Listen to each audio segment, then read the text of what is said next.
শুভ দুপুর বন্ধুরা, দেখো তোমাদের জন্য আজ একটা রেসিপি করেছি, পাবদা মাছের রেসিপি। যেটি হচ্ছে পাবদা মাছটাকে ভালো করে ধুয়ে নিয়েছি, নুন হলুদ মাখিয়ে নেবো। একটার পর একটা মাখাবে, তার সাথে একটুখানি সর্ষের তেল মাখিয়ে নেবে, তাতে মাছটা খুব সুন্দর ভাজা ভাজা হবে, টেস্টফুল হবে।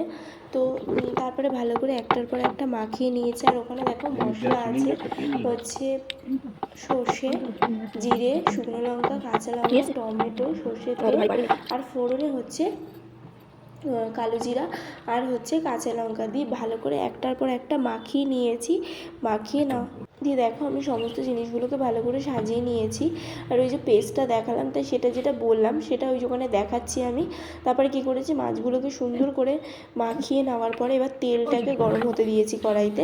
ফার্স্ট কড়াইটাকে গরম হয়েছে, গরম হওয়ার পরে তেল দিয়েছি, তেলটা আবার গরম হচ্ছে।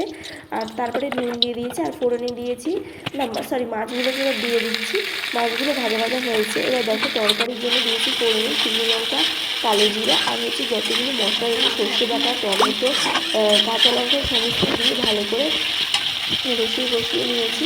কষানোর পরে তারপরে দেবো হচ্ছে সামান্য জল, যতটুকু পরিমাণে জাল লাগবে সে ততটুকু পরিমাণেই দেবে।